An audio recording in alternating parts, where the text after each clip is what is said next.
आदरपूर्वक प्रणाम निवेदन करता हूँ।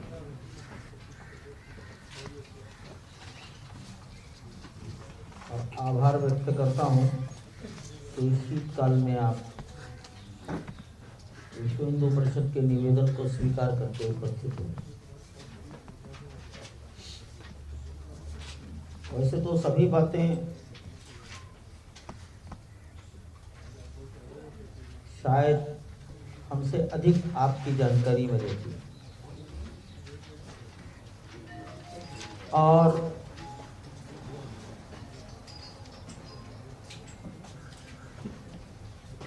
काफ़ी कुछ अखबारों में पिछले 2-3 दिन में छप रहा है और महीने भर से चल रहा है।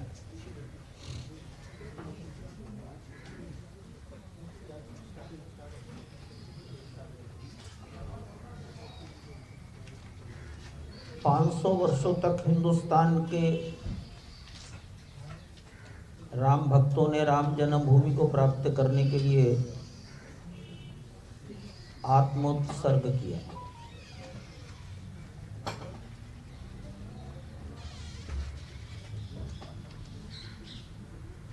बलिदान दिए। तो कभी जीवन का उत्सर्ग किया, अब समय का उत्सर्ग करने की आवश्यकता है। लोग राम जन्मभूमि के लिए जिंदे रहे। 24 घंटे में से अपने मनोरंजन का समय घटाएं, अपने नींद आराम का समय घटाएं और राम जन्मभूमि के लिए समय दें।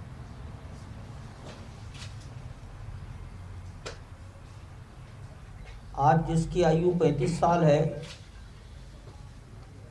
शायद उन युवकों को इस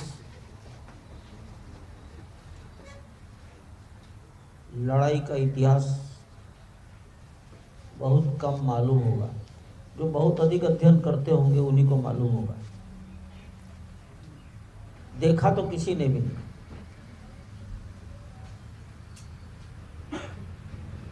और दुनिया का सबसे अधिक युवाओं वाला देश, तो देश के सम्मान की रक्षा देश का समाज युवक करेगा। इसलिए उसको इस इतिहास को बताने की जरूरत अनुभव करते हैं। और इसलिए सोचते हैं कि कम से कम हिंदुस्तान की आधी आबादी तक जाकर उसको राम जन्मभूमि के इतिहास की जानकारी दो।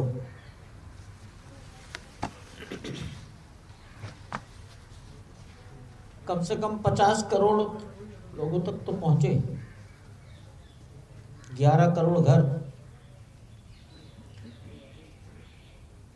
ये सोचते थे,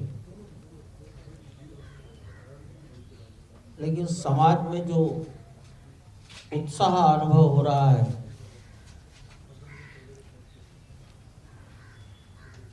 उसका हमने एक मोटा मोटा आकलन किया है।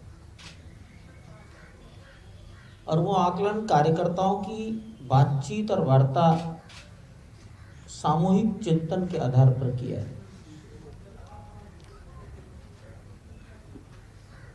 गुवाहाटी, पटना, बंबई और दिल्ली में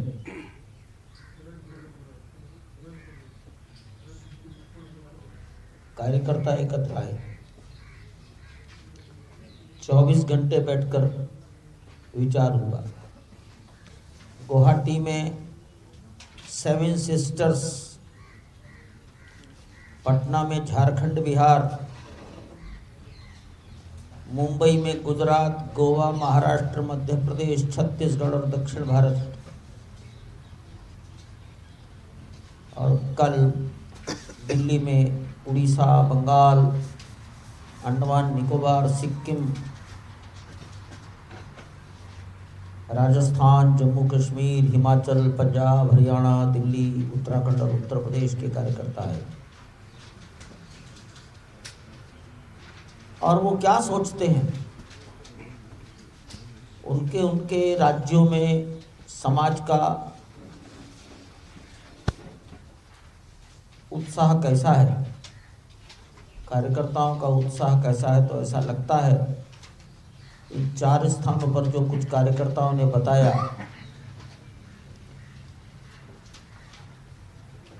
उसके आधार पर ऐसा लग रहा है कि ये गांवों की संख्या हम शायद हिंदुस्तान के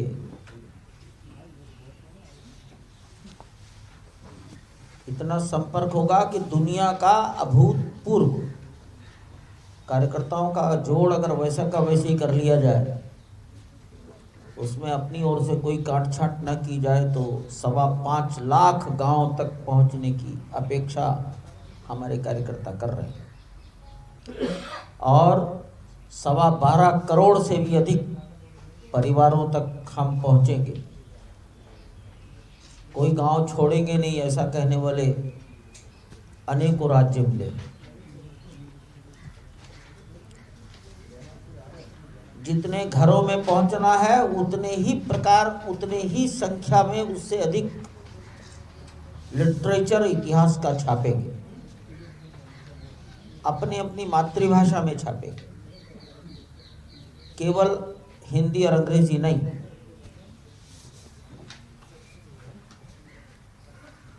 सब अपने अपनी आवश्यकता के अनुसार छापेंगे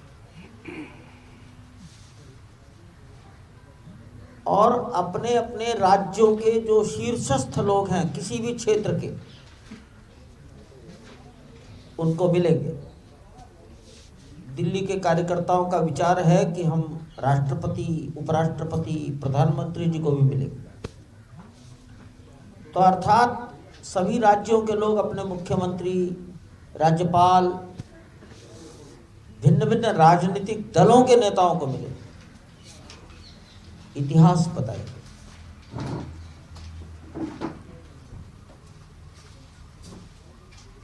कार्यकर्ताओं का विचार ये भी है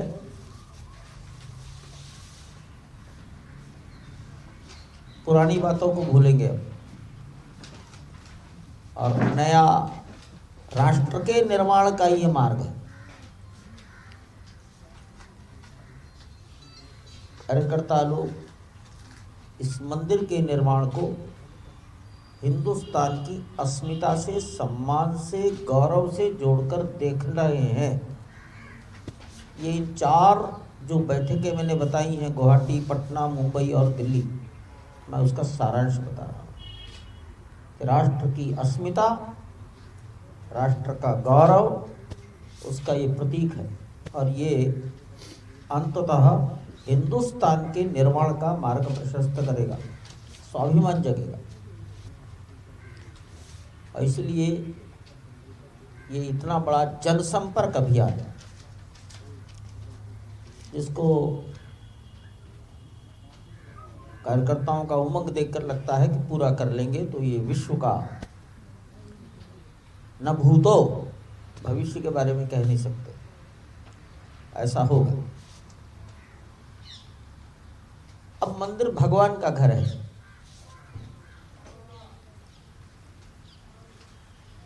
और भगवान के चरणों में लक्ष्मी का निवास है, इसलिए पैसे की तो कोई कमी नहीं है।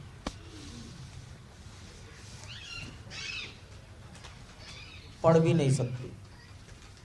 मुझे अनेक संत महात्माओं ने कहा है पैसे का विचार छोड़ दो, लक्ष्मी भगवान के पीछे पीछे चलती है।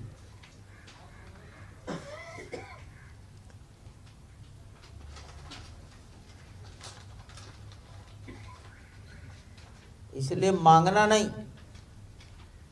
समाज स्वेच्छा से समर्पण करेगा तो हम समाज को कहेंगे कंट्रीब्यूट वॉलंटरली। ये भगवान का धन है, भगवान के काम में दो, भगवान का घर बनाने में दो। मांगने की आवश्यकता नहीं पड़ेगी। ये भी हमारा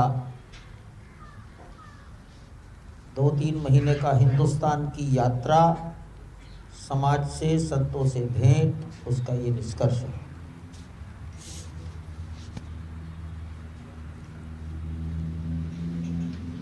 समाज देगा तो ट्रांसपेरेंसी कैसे रहेगी, पारदर्शिता कैसे रहेगी धन की, इसलिए श्री राम जन्मभूमि तीर्थ क्षेत्र ट्रस्ट ने ये विचार किया कि कुछ कूपन छापे जाए और उतनी ही संख्या में छापे जाएं जितनी संख्या में हम घरों में जाना चाहते हैं।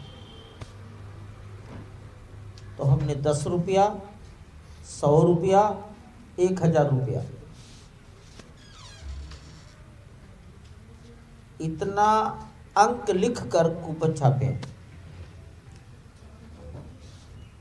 एक बात थी कि घर घर में राम जन्मभूमि का मंदिर का चित्र कैसे पहुंचे, तो हमने इस कूपन पर ही चित्र छाप दिया है और अच्छा पोस्टकार्ड साइज का फोटो घरों में रखा जा सकता है। A4 साइज में भी कुछ अच्छे चित्र छापे हैं, बिक्री के लिए कुछ भी नहीं। 100 रुपए के ही 8 करोड़ कूपन छापे हैं। 10 रुपए के 4 करोड़ कूपन छापे हैं। 1000 रुपए के भी 12 लाख कूपन छापे हैं और इसके बाद रसीद बही छापी है, रसीदें।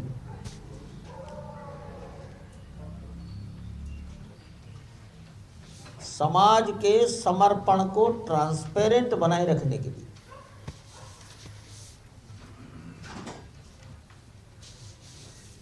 3 बैंकों में खाते हैं, state bank, Punjab national bank, bank of Baroda. परंतु ये सब कलेक्शन अकाउंट है।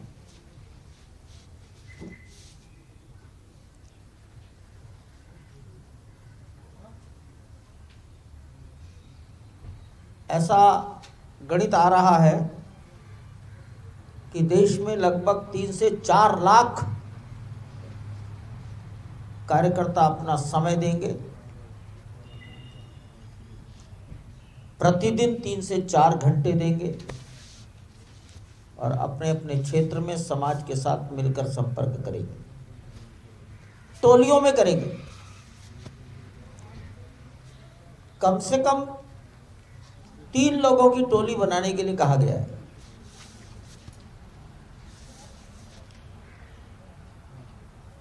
हर टोली का एक क्षेत्र निर्धारित,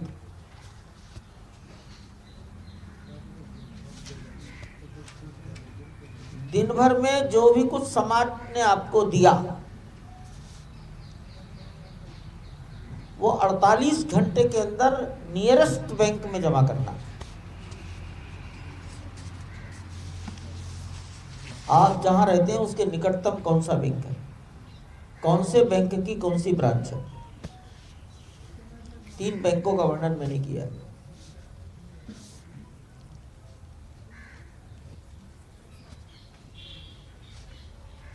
पहले दिन जिस ब्रांच में, जिस बैंक की जिस ब्रांच में धन जमा कर देंगे, उस कार्यकर्ता का एक कर्तव्य होगा कि 42 दिन तक उसी बैंक की उसी ब्रांच में वो पैसा जमा करेगा। इससे हिसाब किताब मिलाने में सुविधा रहेगी, ऑडिट करने में सुविधा रहेगी।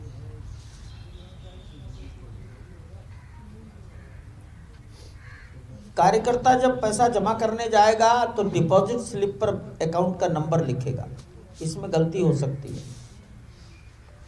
3 से 4 लाख लोग जहां काम कर रहे होंगे तो गलती की संभावना स्वाभाविक है। किसी का हैंडराइटिंग कैसा है, पढ़ने और लिखने और समझने में अंतर आ सकता है। इसलिए बैंकों ने हमें सुविधा प्रदान की है। हमने मांगा कि हमें बैंक अकाउंट नंबर मत दो, कोड नंबर दो, और ऐसा कोड दो जिसको हम भी ना लिखें, आप ही डिपॉजिट स्लिप छाप कर हमें दे दो। वो कोड नंबर छपा होगा, ऑटोमेटिकली उसी कोड के अकाउंट में पैसा चला जाएगा। ट्रांसपेरेंसी मेंटेन हो, मनुष्य जनित गलतियों को न्यूनतम करने का प्रयास हमारा है। हम ये भी तैयारी कर रहे हैं कि प्रतिदिन रात्रि के 12 बजने के पहले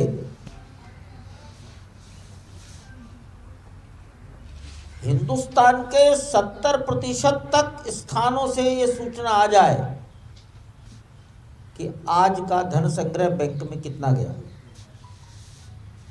कोई भी कार्यकर्ता 48 घंटे से ज़्यादा समाज द्वारा समर्पित वो निधि अपने पास न रखे, इसलिए नियरेस्ट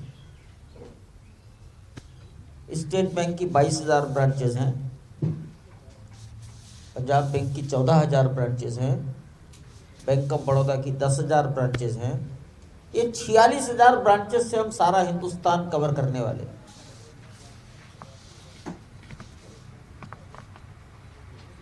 किसी कार्यकर्ता को 2-4 किलोमीटर से ज़्यादा न चलना पड़ेगा।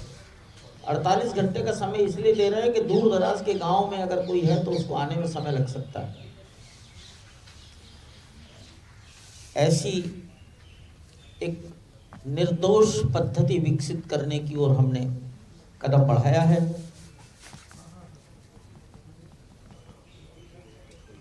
और हमारा विश्वास है कि हम इसमें सफल होंगे।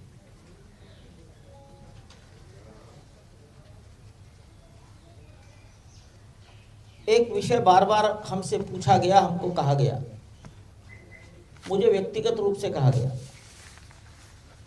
विदेशी मुद्रा FCRA।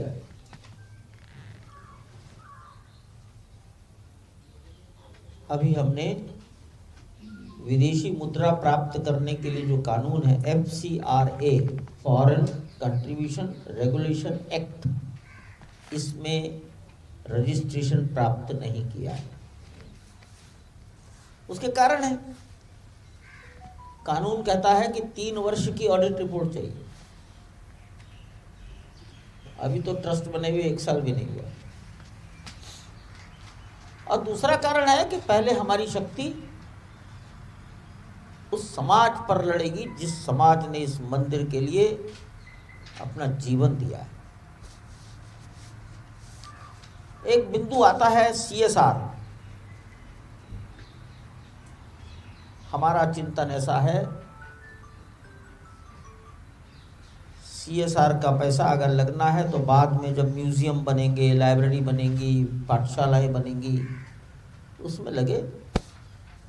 अभी तो इस देश की सर्वसामान्य जनता जिसकी क्षमता केवल 10 रुपए देने की है, उसको भी अवसर मिलना चाहिए ताकि उसके संतानें कहें कि इस मंदिर के निर्माण में हमारे पिताजी ने भी कुछ दिया था। ये एक इम्पॉर्टेंट पॉइंट है। इस देश का हर घर कह सके, आधी आबादी कह सके हमारा भी इसमें योगदान है। ये मंदिर समाज के आधार पर बने। एक सवाल मेरे से पूछा गया है, पत्रकार बंधुओं ने पूछा है मुंबई में,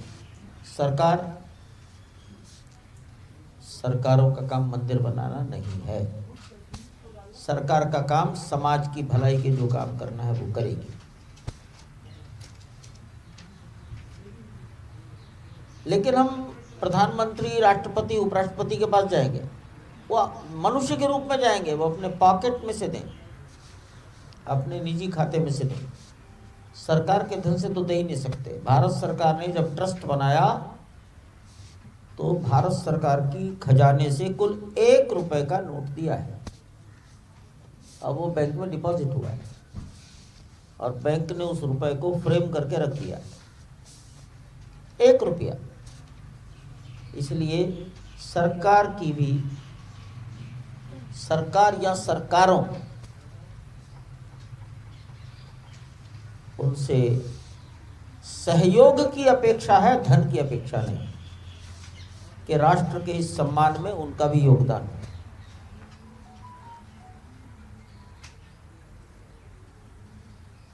हमारा ये जो मास मोबिलाइजेशन कैंपेन,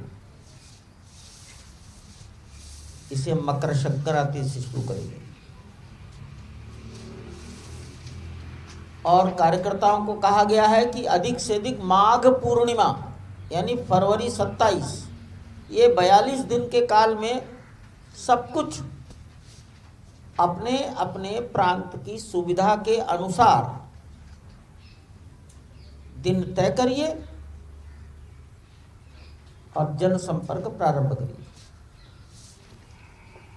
आपको ये खुशी होगी सुनकर, अनेक स्थानों के कार्यकर्ताओं ने कहा है हम एक दिन में ही 100% लक्ष्य प्राप्त करेंगे।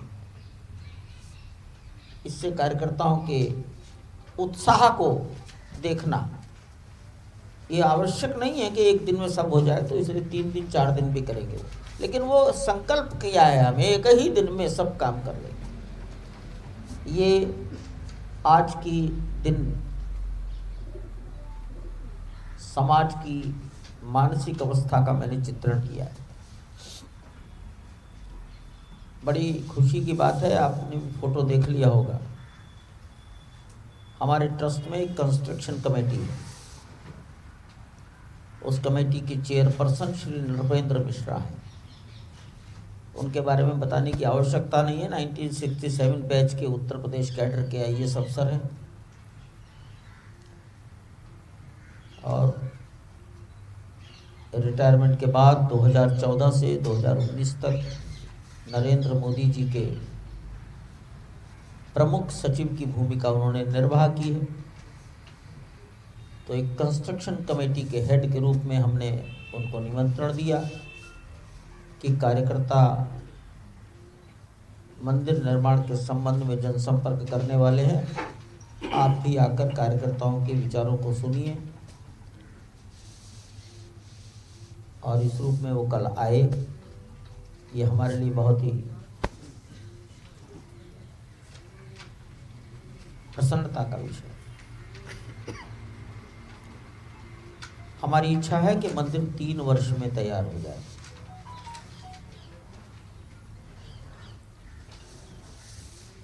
और शायद ये लक्ष्य हम प्राप्त कर लेंगे।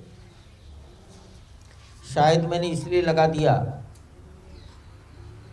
कि जिस दिन ये विचार आया था कि 36 महीने, तो उसमें +3 और जोड़ दिया था।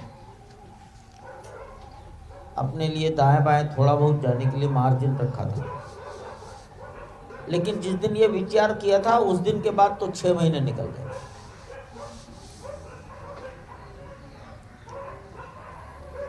इसलिए मैं कह रहा हूं कि लगभग 36 महीने में हम जरूर प्राप्त कर लेंगे।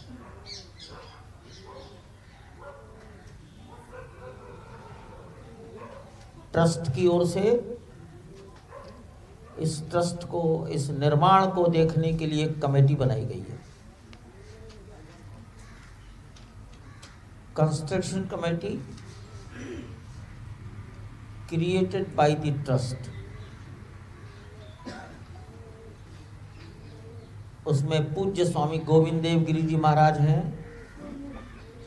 उसमें श्री नृपेंद्र मिश्रा हैं, और हम 3 ट्रस्टी हैं जो अयोध्या में रहते हैं। मेरा नाम है डॉक्टर अनिल, और अयोध्या राज परिवार के विमलेंद्र मोहन प्रताप मिश्र।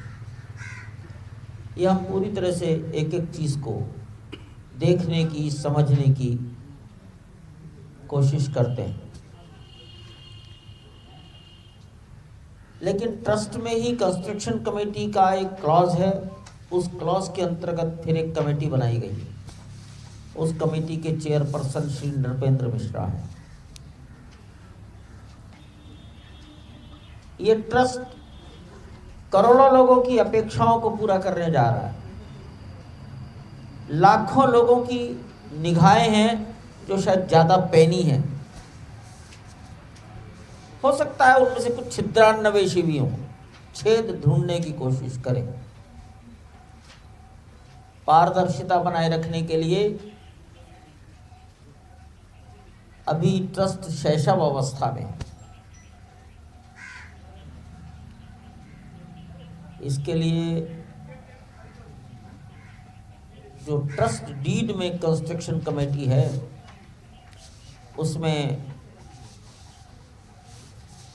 एक आईएएस अफसर शत्रुघ्न सिंह को जोड़ा गया है। वो उत्तराखंड के चीफ सेक्रेटरी पोस्ट से रिटायर हुए, 3 प्रधानमंत्री क्या सेंट्रल सेक्रेटरीट में रह चुके,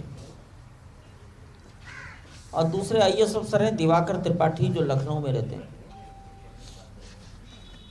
स्कूल ऑफ आर्किटेक्चर के डीन रहे हैं प्रोफेसर रमन सूरी, रिटायर्ड हैं, बहुत सीजन्ड आदमी हैं, दिल्ली में रहते हैं, उनको इस कमेटी में जोड़ा गया।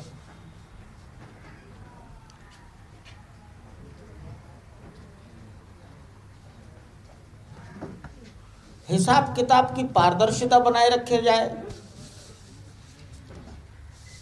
इसके लिए आशुतोष शर्मा नाम के एक ऑडिटर जनरल ऑफिस के ऑफिसर हैं, उनसे निवेदन किया गया हमारे अकाउंट्स को देखकर सलाह दीजिए। निर्माण की अवधि में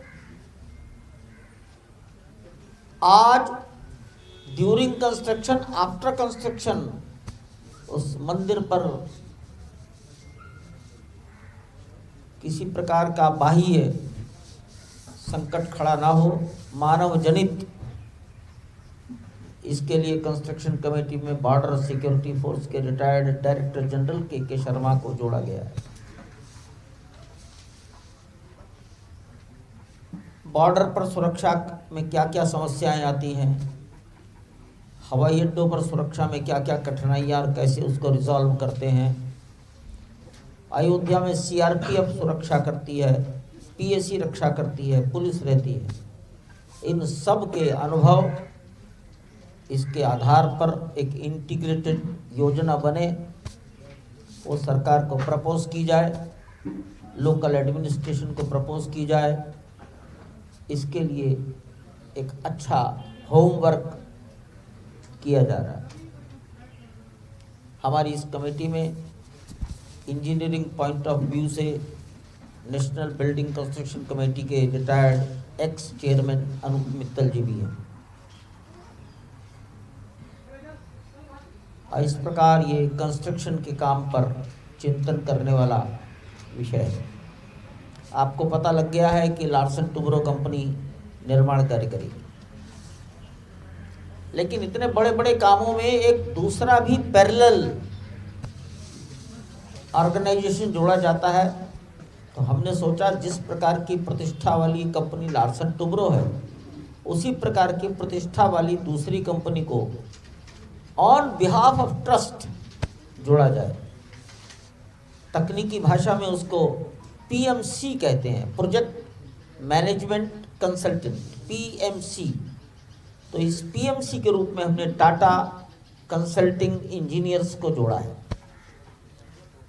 तो इस प्रकार टाटा कंसल्टेंट इंजीनियर्स ये भी एक उच्च स्तर की कंपनी, लार्सन टुब्रो भी। तो ये दोनों लोग एक दूसरे के परामर्श से, दो समान स्तर के लोग जब काम करते हैं, अच्छा होता है।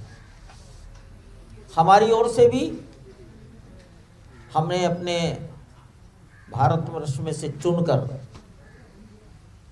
महाराष्ट्र औरंगाबाद के एक बहुत श्रेष्ठ इंजीनियर जो आईआईटी मुंबई से एमटेक रहे, 40 साल से कंस्ट्रक्शन के काम में जुड़े हैं, उनको हमने अयोध्या में लाकर बैठाया है, जगदीश आपले। अभी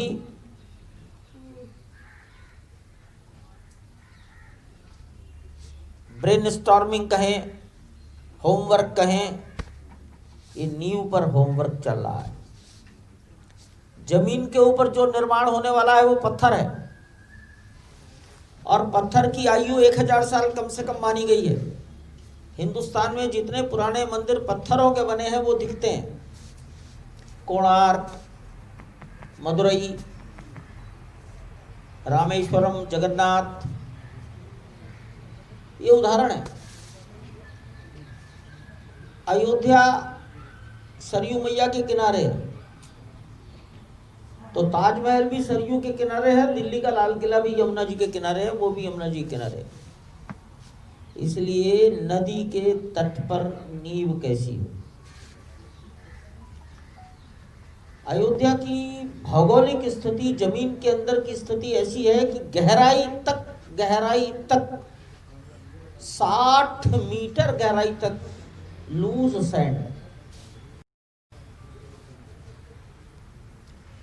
सैंड में पकड़ नहीं होती। इस लूज सैंड के अंदर पत्थरों के वजन को सहन करने की ताकत वाले कंधे और उतनी ही लॉन्गिटिविटी, उतनी ही अधिक आयु, ये चिंतन का विषय चल रहा है। इसरो के चित्र मंगवाए गए तो पिछले 2000 साल में लगभग 5 बार सरयू ने अपनी दिशाएं बदली। ये इसरो के चित्र आए हैं, इतना काम होमवर्क किया गया है। 500 साल बाद दिशा बदलनी तो क्या होगा, और नीचे बालू है, बह जाएगी। तो सब सहमत हो गए हैं, डैम्स में जिस प्रकार की रिटेनिंग वॉल बनती है, जमीन के नीचे आवश्यकता पड़ी तो 20 मीटर 25 मीटर तक गहराई तक रिटेनिंग वॉल बनाए। एक आम सहमति इस पर हो गई है। सब नदी का किनारा, मैंने ये बातें इसलिए कही कि जो भी उत्तम से उत्तम प्रयोग, प्रयास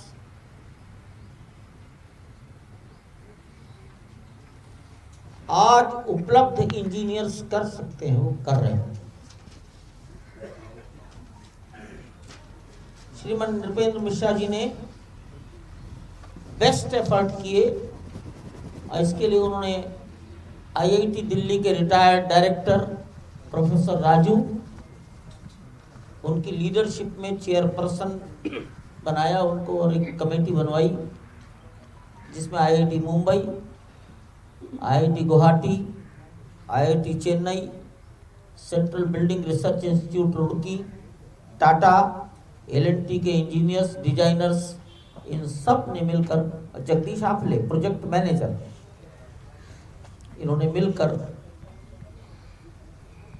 वीडियो कॉन्फ्रेंसिंग के माध्यम से सब पहलुओं पर विचार किया है।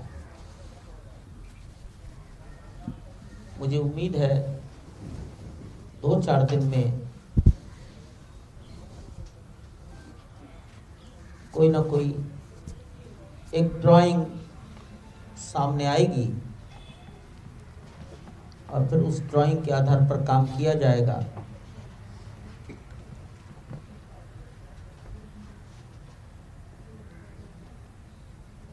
ऐसा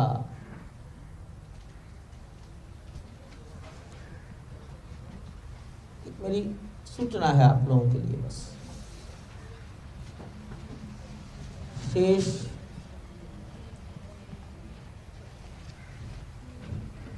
एक विषय अखबारों में अक्सर आता है, दिल्ली में तो खूब आता होगा, कि राजस्थान सरकार ने पत्थर रोक लिए, ऐसा कर लिया, वैसा कर लिया। तो हमारा कोई पत्थर किसी ने नहीं रोका। अखबार में आई हर बात का खंडन मंडन करना हमारा काम नहीं। लेकिन हाँ, जिस बेल्ट का पत्थर हमें चाहिए, राजस्थान के भरतपुर जिले का बंसी पहाड़पुर विलेज, वो पत्थर सैंडस्टोन है, सॉफ्ट स्टोन है, कार्विंग आसानी से होती है और पिंक कलर है, देखने में सुंदर लगता है। पुराना भी जो हमने 15 साल काम किया है वहीं के पत्थरों से किया है। उस बेल्ट को अनेक कारणों से फॉरेस्ट डिक्लेयर कर दिया गया था। अब ये बहुत पुरानी बात हो गई, हमारे कारण नहीं हुआ। हम कहेंगे कि जब तक हमने पत्थर मंगाया 2006 तक कोई बाधा किसी सरकार ने उत्तर प्रदेश में हमको पैदा नहीं की। 1990 से 2006 तक उत्तर प्रदेश में कितने प्रकार के मुख्यमंत्री आए बदले, हमारे पत्थर की आपूर्ति पर कोई बाधा नहीं है। लेकिन अब फॉरेस्ट डिक्लेयर होने के बाद हमें सोचना है। लोग कहते हैं पत्थर मिल जाएगा,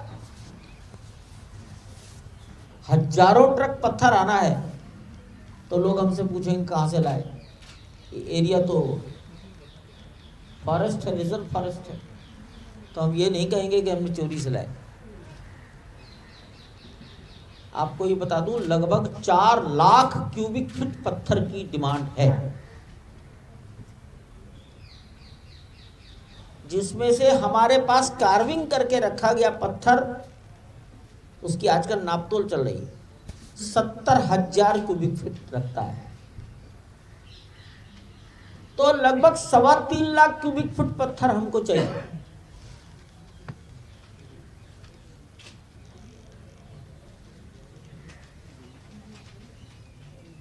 और लगभग 4 लाख क्यूबिक फुट पत्थर ही परकोटे के लिए चाहिए।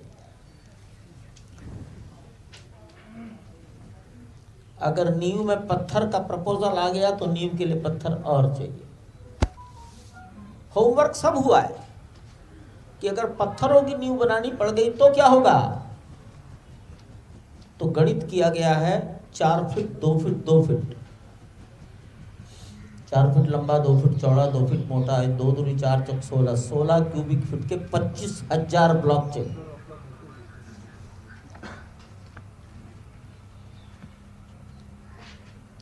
सीमेंट की स्ट्रेंथ बढ़ाने के लिए क्या करना,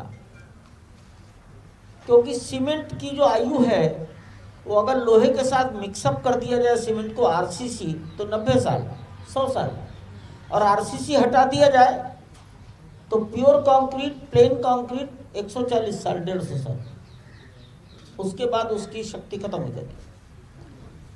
तो इस सीमेंट की एज बढ़ाने के लिए आईआईटी चेन्नई ने बड़े अच्छे अच्छे प्रस्ताव दिए हैं और सबने मान्य किया है कि उसमें राख मिलाई जाए,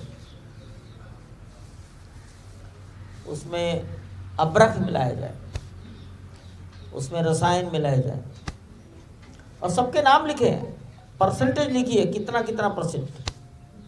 अब ये मिलाएंगे तो मशीन कैसी हो, तो ऑटोमेटिक मशीन से मिक्सिंग होना चाहिए। ये सहमति के बिंदु सब बन गए। कंस्ट्रक्शन के बारे में मैंने कुछ बातें आपके सामने रखी हैं। अच्छा ही होगा, जो कुछ होगा बेस्ट होगा। इतने के बावजूद भी हम अपने टाइम फ्रेम को मेंटेन कर लेंगे, ऐसा मेरा कथन है, मेरा विश्वास है। शेष हरि इच्छा। कोई बात आपके मन में हो तो पूछिए।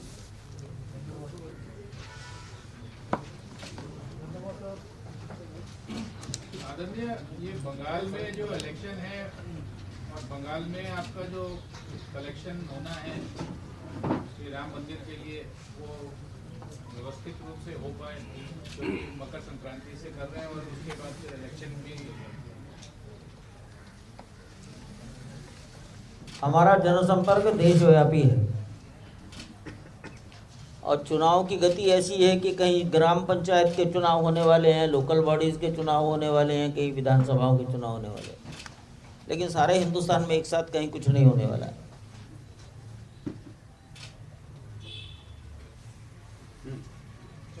राम के लिए काम करने वाले अपना काम करेंगे, चुनाव के लिए काम करने वाले अपना काम करेंगे। फॉरेन फंडिंग और सीएसआर से कोई पैसा नहीं लगता। सीएसआर तो मंदिर में नहीं होता। सीएसआर के तो कुछ क्लॉज हैं, उसमें मंदिर नहीं है सर। तो जब उसकी जरूरत पड़ेगी तब सोचेंगे। फॉरेन फंडिंग के टर्म्स कंडीशंस अभी हम पूरे ही नहीं करते। हाँ, अगर मैं ये कहूँ कि अगर मैं आज सिग्नेचर करके एप्लीकेशन दे दूँ तो आप इतना तो मानते ही हैं कि हो जाएगा 15 दिन में ही, गृह मंत्रालय के अंतर्गत ही आता है ना। लेकिन क्या आप ये चाहेंगे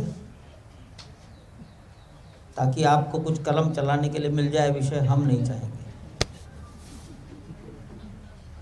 नमस्कार। हमने कोई टारगेट नहीं रखा, हमने इतना ही रखा है इस देश की आधी आबादी को टच करेंगे।